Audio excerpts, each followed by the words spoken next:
Hi guys, Samantha from Jessima Tutorials here, and today I'm going to show you how to create this pendant.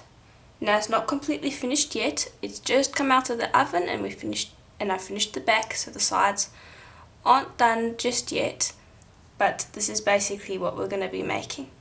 So I'm going to show you how to make the mica shift using your own texture, and I'm also going to show you how to create this sheet. So we'll start by making this sheet. So what you're going to need is a sheet of white Primo clay run out on the thickest setting of your pasta machine, and you are also going to need tape. Now I'm using double-sided tape mainly because it's not translucent and so I can see what's happening because of this paper on top. And you're also going to need scissors. And what you'll do is you'll take the tape, and because I like my tape to be fairly thin, I like to cut it in half before I use it. And now these strips do not have to be even, so they can be a little wonky. That's perfectly fine. It actually adds to the effect a bit. And you just want to smooth it down on top of the clay, like this. And just make sure that you do smooth it on properly, because we're going to be putting things like alcohol inks onto here. And so if the tape isn't actually stuck down onto the clay properly, the alcohol inks will get under and it will ruin the effect. So we're going to be using alcohol inks, but you can use other mixed media, like, for instance, pastels. Pastels will work quite well. You can use mica powders. There's a bunch of different mixed media pieces that you can use. So basically what I'm going to do is I'm just going to carry on laying this tape on in just different manners across the sheet until I'm happy with it, because you want to get quite a lot of tape on here to give it a lovely striped effect. Now you do need to use tape. You can't use anything like paper because the alcohol ink will seep through the paper, so it has to be tape so it sticks down nicely onto the clay. Okay, so I'm happy with how much tape I have on here at the moment. So now we're going to move on to the next step, which is to create these mica spritz bottles, where basically we have alcohol ink and mica powders. So I've got 3 colours over here, as you can see. And I'm just going to show you how I made it. So you're going to need some sort of mica powder or eyeshadow, and this is just spring green. And you're then going to need a spritz bottle. You'll take about half a teaspoon of this and put it into your spritz bottle. Then you'll go and choose an alcohol ink that you think matches with the colour best, and I thought Meadow that would go well with that one. You'll put in about 10 drops of that, and then you'll fill it up with alcohol. So this is 99% alcohol, but any strength of alcohol will work. Just don't fill it with water, because I find that it actually can go mouldy. So that is how you would make them, and you'll end up with something like this. And now these ones, I'll just tell you how I made them. So I had, let me see, is this, yes. So all of these are Pearl X powders. So this is Pearl X Emerald, Pearl X Turquoise, and Pearl X Sapphire Blue. And then the alcohol ink that I put with it was Sailboat Blue with this one, Turquoise with this one, and Clover with this one. So here's the Clover. Clover with that one. So that's how I made them. But you don't have to use those specific colours. So when you use these, you want to shake up the bottle well, and then give it a spritz across your piece of clay. Now you don't have to use the tape technique for this. This works well without tape. It actually is quite cool. Now you will let this dry. You can even bring over a piece of paper to help dab it. So here's just a piece that I'll bring across and gently dab away that water, because it needs to be dry before you move on to the next colour, otherwise they mix together quite badly and it doesn't look very good. So I'll just give that a quick dry up. Then we'll move on to the next colour, which is going to be the emerald.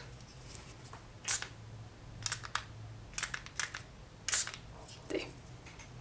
And then you let that dry as well, or you can just dab it down. So I'll bring this over and just gently dab. And the alcohol ink stains the clay, so you don't have to worry about removing it when you're drying it. And I'll just wipe up around here too.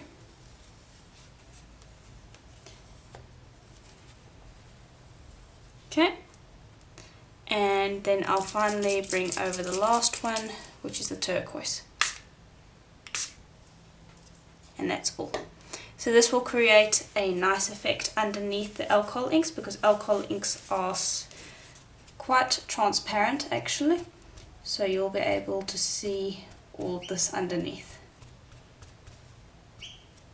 So I'm just drying it up. I'm going to get rid of as much of this as I can, but we'll clean that up mainly later on.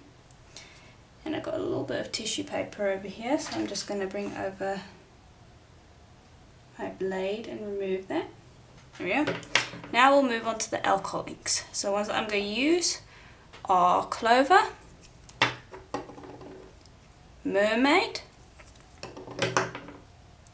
oops, not that one, Turquoise, and Sailboat Blue. Now what we're going to do is we're going to use a makeup sponge to help apply these. And so I'm going to open up the Sailboat Blue, and I'm going to just put a little bit onto the side of the makeup sponge and then dab it around. I think this is better than applying it just by brush, because it creates more of an effect, and you won't be moving the pastels by the mica powders by brushing your brush across it. This way your powders will stay where they are. Okay, so you want to close that up. Then I'm going to move on to turquoise, and open your alcohol inks away from your sheet, because sometimes they can actually spray dried alcohol ink all over the place and it just doesn't look very good. There we go. Take a bit of Mermaid, dab that around. And if you think you need more, you can always just add a little.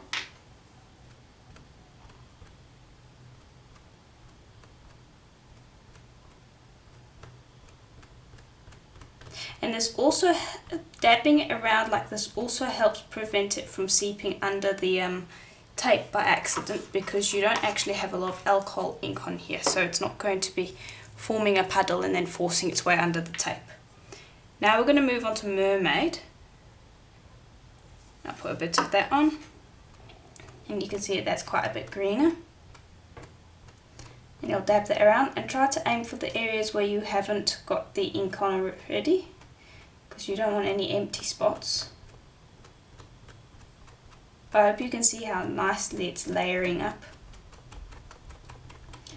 So next we will move on to Clover.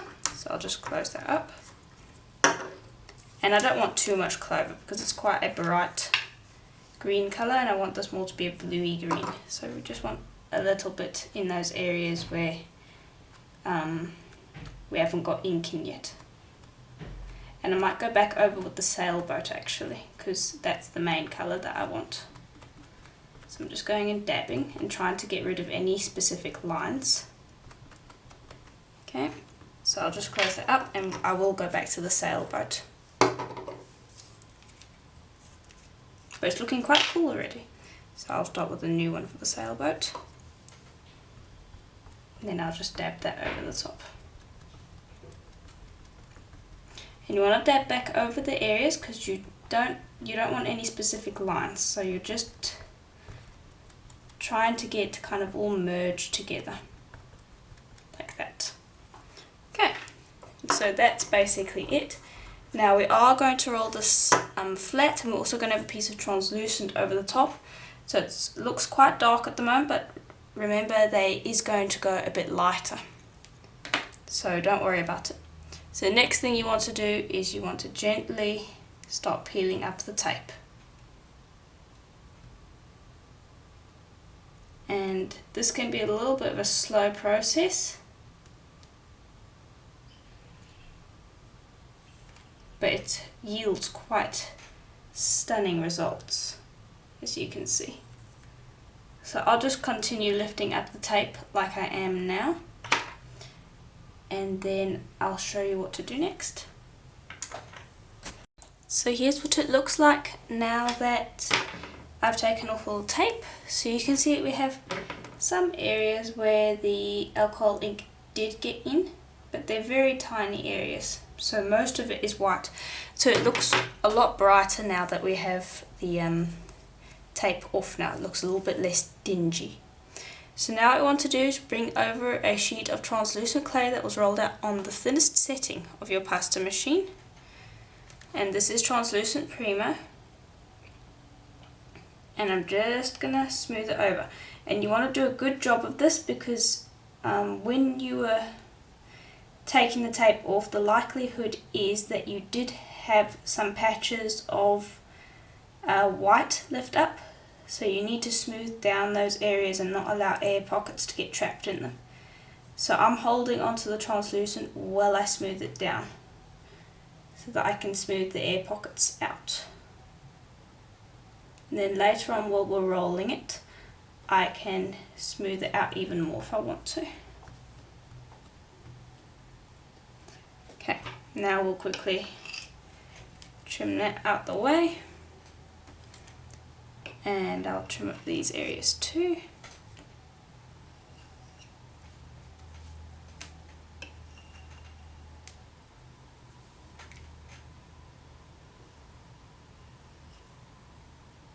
There we go.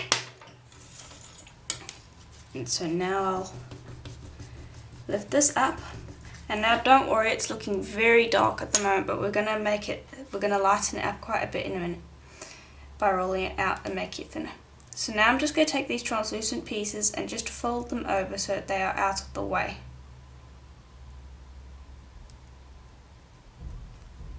Because we don't want those flaking off or anything while we're rolling, which I find that they do sometimes.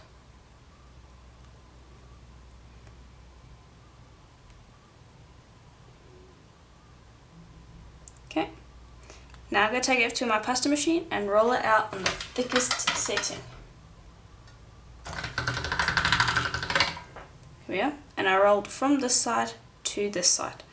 And now we want to smooth off any areas where you might see cracks.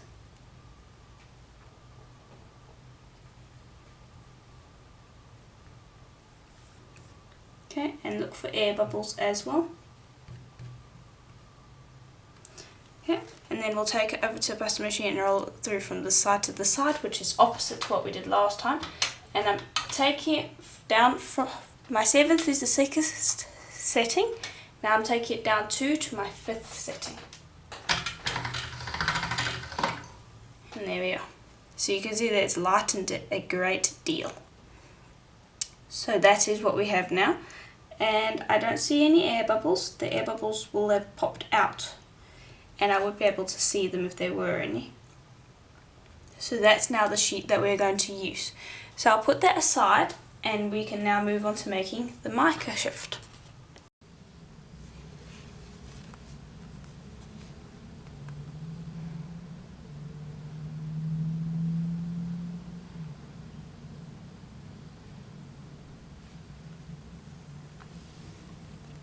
Okay, so now that that is finished, we now want to move on to our mica shift. So this is a sheet of pearl white polymer clay that I have run on the thickest setting of my pasta machine. And what I'm going to do is I'm going to create a stack by just folding it into 4 layers. And I'm just pressing it together to form a nice stack. And now what I'm going to do is I'm going to bring over a skewer, and I'm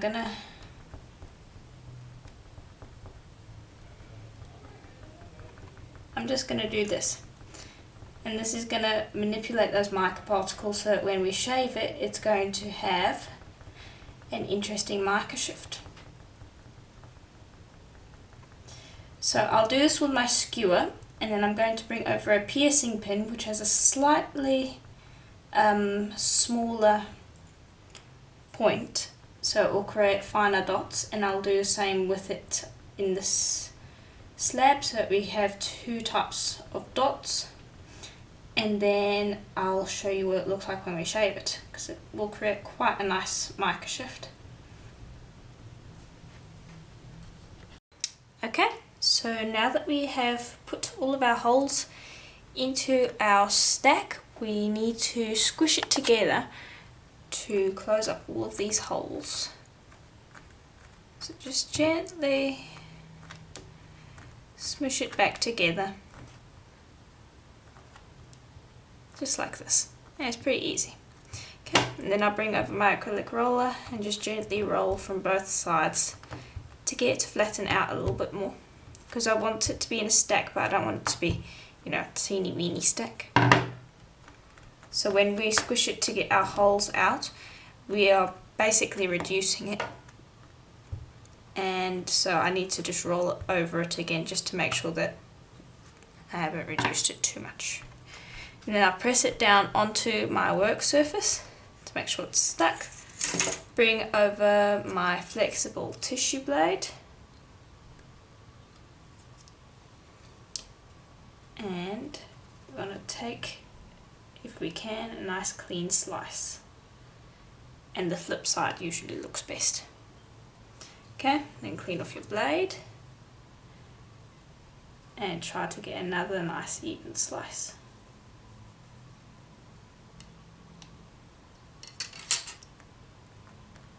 Okay, and then I'm just going to press this back together again because it gets a little distorted, so you want to pick it up, press it back together again, and squish it back down onto your work surface and start again.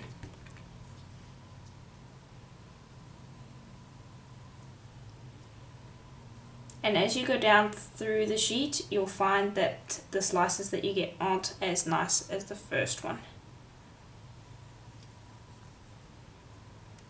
Okay, so there we are. These two are actually the ones that I want to use, but these are just backups in case I accidentally mess up these for any particular reason. So now I'll take this and I'll pop it through my pasta machine on the thickest setting.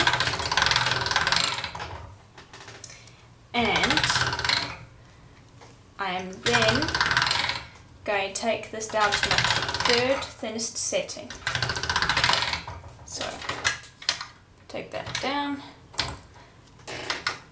to my third thinnest setting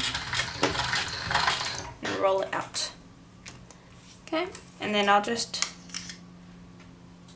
take a piece and I'll place one of these on it.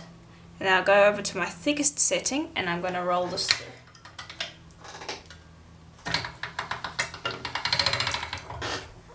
Okay, and I'm just going to trim away this excess because it's in the way.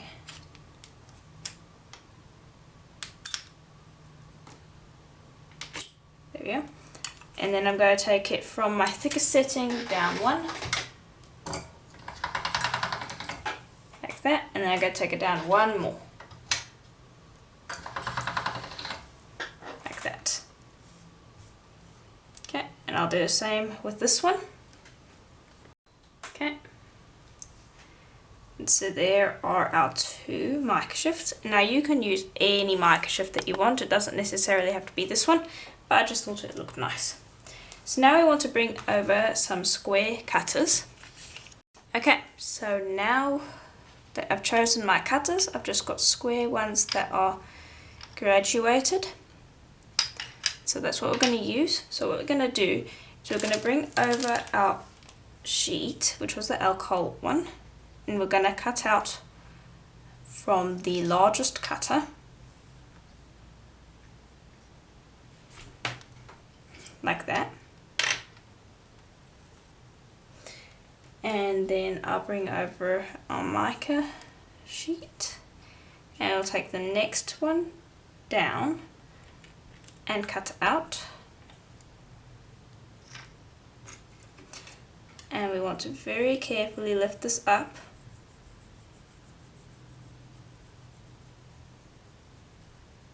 want to distort it in any way. And very carefully,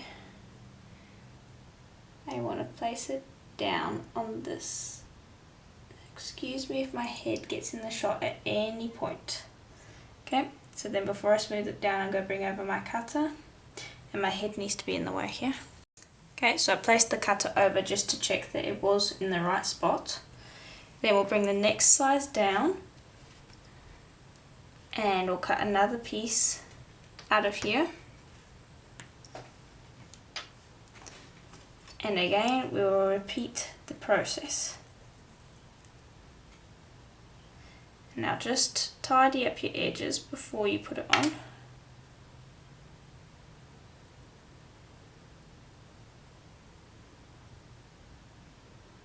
Okay.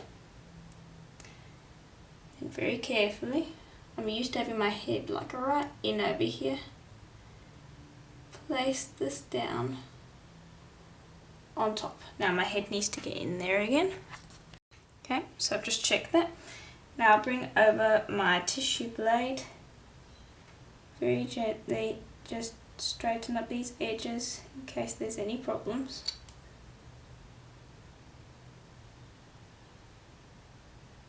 Okay, and then just smooth off these edges. Then bring over your largest cutter again. Now my head needs to get in the way again. Okay, and I've just placed it over to make sure that it's the right shape. Now we want to pick this up very carefully. You don't want any distortion here.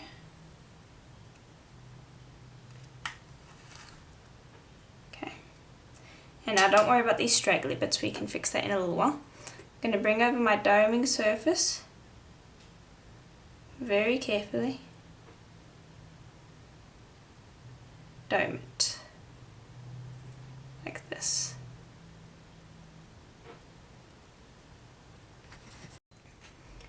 And so now that it's domed, just gently tap it down if you see any areas that have distortion. And we'll get rid of these little straggly bits.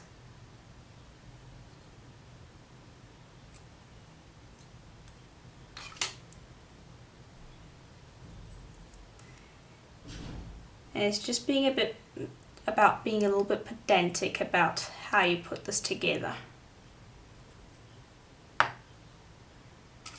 So this is one of those very few times where I am being precise. I don't like being precise, it's not something that I find fun, but in this instance it is important.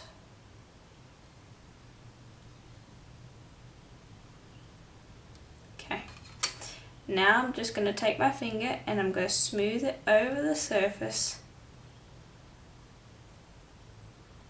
like this, just to make sure that everything's nice and smooth before we pop it in the oven. And just get rid of any straggly bits that you might see. Just take a good look at it just to make sure that it's even. Okay. And just make sure to smooth it off because you want it to be nice and shiny later on. Okay, so that would go in the oven at Primo's recommended temperature for a full hour, and then I'll come and show you how to put a bail on the back and how to string it and how to finish it off. So now that it's baked, you can just flip it off the jar like I have. It comes off very easily, and so it will look like this on the back, which isn't very attractive, but it now has a lovely dome which we can use. So now we want to attend to the back. So what I'm going to do is I'm going to bring over another square, which is our largest square of polymer clay, and I'm going to place that on the back, and this is our nice alcohol ink sheet that we made. I'm just going to stretch it over the back and press it on. And it doesn't matter if it overlaps, it's actually better that way because now we can make sure that we trim it to the right size. So I'm just pressing it on. So we'll trim off these edge pieces as soon as I have it on. So I'll bring over my craft knife, gently trim away.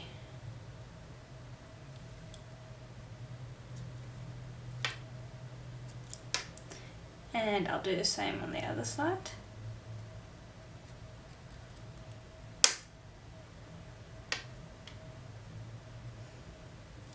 Just like this, and you want to do it as neatly as you can.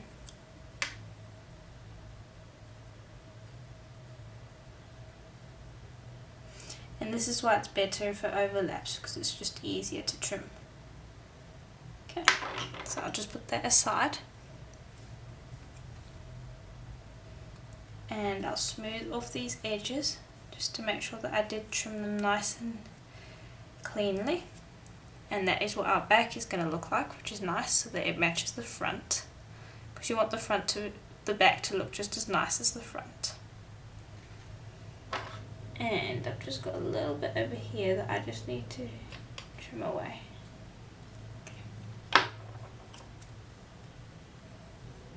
Okay, so that's the back. So I'll put that aside for a second, and I'll bring over another little piece, and this is just another square that I cut out. And I'm going to trim it down in half. So you only need a half. Then I will wrap this around. If it will allow me, we might have to use some plain mica clay, because the translucent might crack. We'll have to see if it does that. See, it is cracking, but I can fix that by just pinching it gently. Translucent's a fairly fiddly thing, so I'll just trim that up like we do with any other bale. Just smooth it over, and then I just want to go around and press everything together so that these cracks don't show up. Now don't worry about over here, this is going to be the bottom of our, this is going to be the part that attaches to our back, so you don't need to worry about smoothing that seam. And now what I'm doing is I'm just gently tidying up these edges and also trying to get it to work off of the skewer at the same time.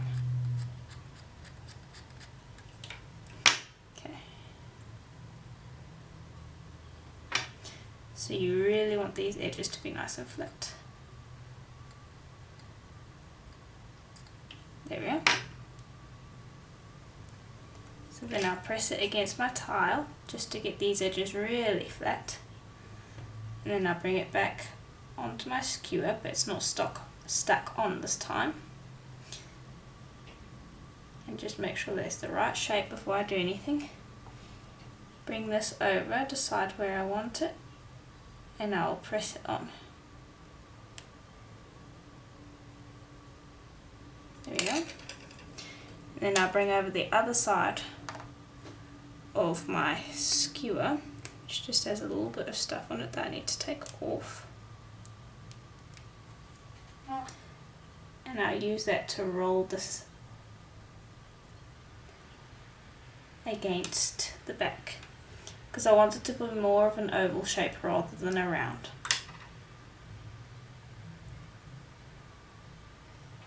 Okay, and then just use your finger to gently smooth it over. Okay, and so that's the back. And now just use your fingers to gently smooth away fingerprints and things like that. So if you see any cracks, smooth it over, because it will save your sanding time later on. And then we'll pop this in the oven for half an hour at Primo's recommended temperature. And then I'll show you how to clean up these sides and then how to sand. Okay, so our piece is out of the oven, and this is what it looks like on the one side, and this is what it looks like on the other side. So it's looking pretty nice, it's just that we need to finish off these edges. So you're going to take some pearl white polymer clay, and just break off a little piece and roll it into a sausage. And I've just got a hair over here. Kit Kat's probably been getting involved again. Let's see if I can trim that off.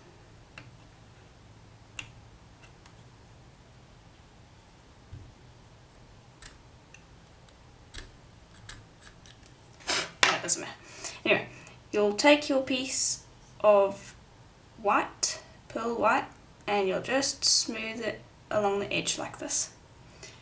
And that might take a few tries to get it to cover completely, because this is a little bit more unusual compared to the normal ones that we use to smear on. And now I'll provide a link to the in-depth tutorial on this technique, as it can be a little tricky to get, and so I'll just provide a link to a tutorial where I include a bunch of tips that make it a lot easier if you're having trouble. But basically this is what you will do. You'll smooth it over so that you cover the entire side, and then just use your finger to smooth it. And now, because you have these edges, remember to go with your knife and just tidy up these edges, because you don't want the pearl white getting into these corners over here. And so that's what you'll do for that side. You'll do the same for all of the other 4 sides. Okay, so I finished up the edges here, and so you can see that they're a bit tidier now. So it makes it look somewhat like they're all one piece. And so you'll just go around and smooth for fingerprints, because you don't want any fingerprints, because you don't want to have to sand this part too much, because otherwise you'll just sand it clean off. So just make sure you smooth it properly. Then check around to see if the pearl white has got anywhere. And if so, just smooth it out the way with your blade. That's pretty good. And then you'll put this in the oven for half an hour at Primo's recommended temperature. So here is what it looks like now that it is out of the oven. So you can see that these sides are all done, and the back's finished and everything. So now we are ready to start sanding. So I like to use polishing papers that I get off of Fire Mountain Gems, and the green, I start with the green because it is the 400 grit, which is the lowest grit. And I just have a bunch of them over there. And what I like to do is I like to fold it up into this easy to use shape, so it gives me almost a pad to work with. And then I'll just start sanding the top and the sides and the back, and I'll go from the 400 all the way up to an 8000. But I like to spend the most amount of time on the 400 because it's the part that gets rid of the fingerprints and the gritty bits that you might have missed, and just it's the best one to spend as much time as you can on. So I'll just continue sanding like this on the front, and then I'll do the back. You need to sand the bail too, and I'll lightly sand the sides as well. You don't want to sand too much on the sides, but just give them a light sand so you can get a nice high buff. And then go up through your grits, and then when you're happy with the sand, that it's finished sanding and that you're ready to put some Renaissance wax on, then we can stop and I'll show you how to apply the Renaissance wax. And then we can move on to stringing it.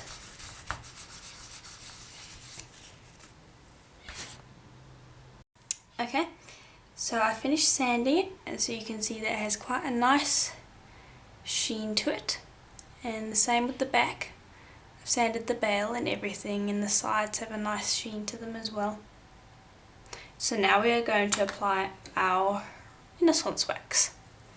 So I'll open that off to the side, and I'm going to use an old polishing paper, like this.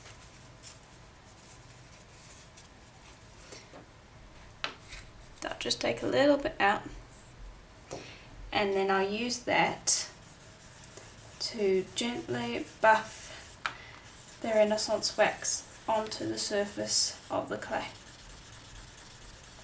And now you can hand buff it, but it is better to use something like a Dremel to buff, because, well, it will just give you a much better shine. So if you have a Dremel, definitely use it. But if you don't, you can always just hand buff it. Just it's the faster you go, the better a buff you'll get. And don't forget to do the sides and the back as well.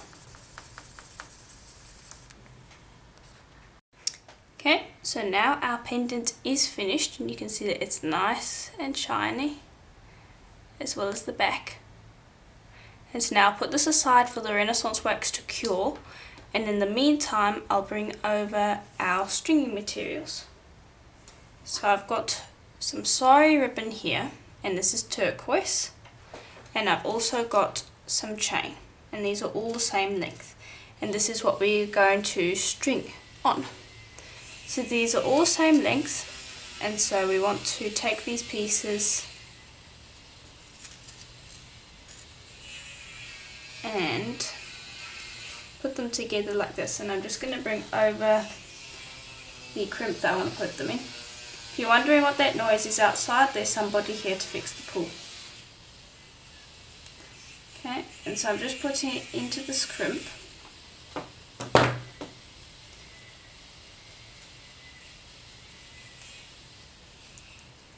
And I'm going to squish that flat.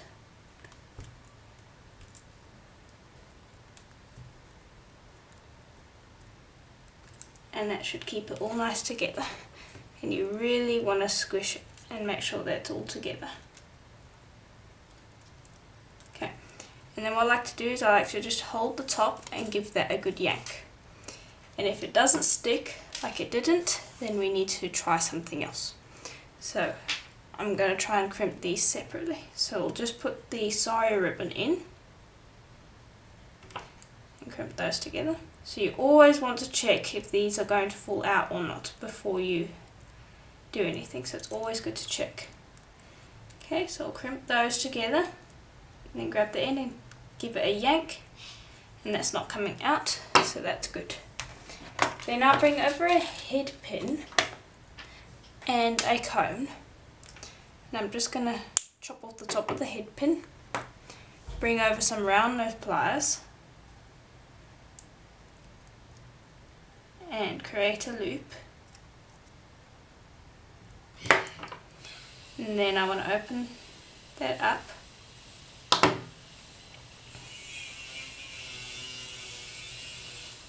And place my ribbon crimp on and my chain. And this is a very fiddly process, but basically you want to close that up so that these two are nice and together now, and you want to take it through the cone.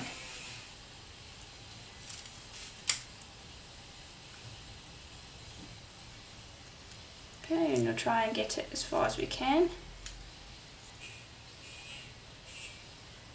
There we go. We want it about there, because we don't want it peeking out the bottom, but we don't want it really peeking out the top either. So actually I'll just leave that like that, and then I'll bring over a jump ring and I'll open this up. Basically the point of the head pin is so that we can pull it through the cone over here. So once it's pulled through, oops, we can grab our pliers, open up a jump ring, and then thread the chain on, thread the crimp on, and then we'll bring over a clasp.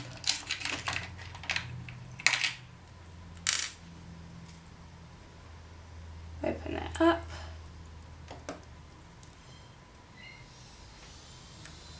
and close, and then thread this back over.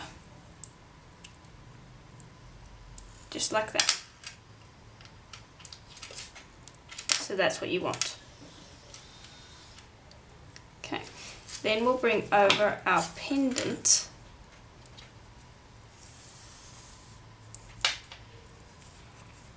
And now this part could be a little harder, easier said than done.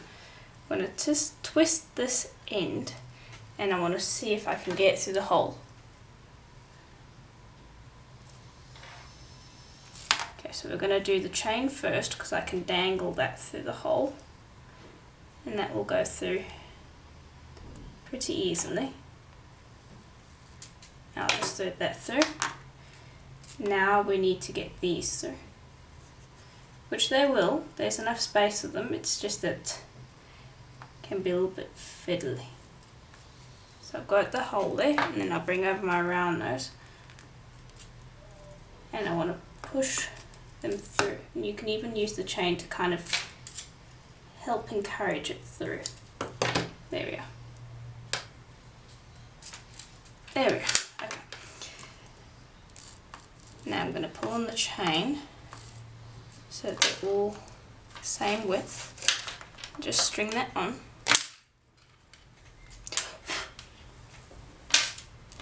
And sorry, I make this look really fiddly. It's not my strong point. I much more prefer playing around with the beads. But once you've practiced, it's not too difficult. So now we'll just repeat the same process. We'll grab our cord end, squish it flat,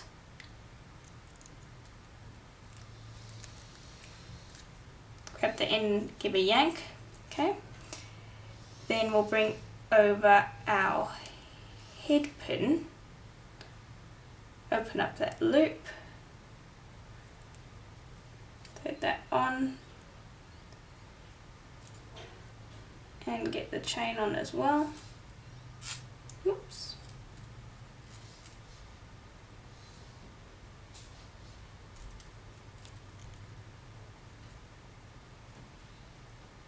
There we go. Bring over the other cap, pop that, try and get those through. There we go.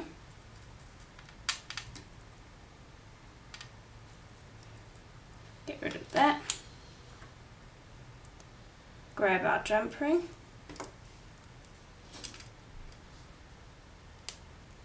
Open it up. Thread on the chain. And the clasp.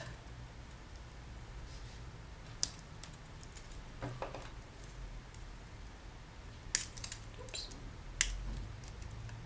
Hard to get a grip. There we go. Okay, and then we'll bring up this again.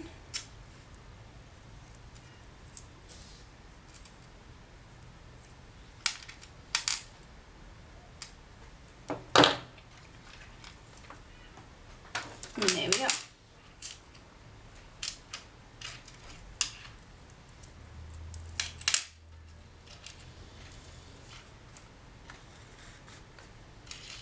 And that's what the necklace looks like.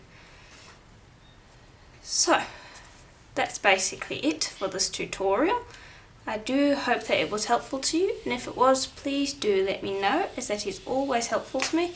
And please do send in photos of what you've done using this project. You can send it in on Facebook, my Facebook page, you can send it in on the website.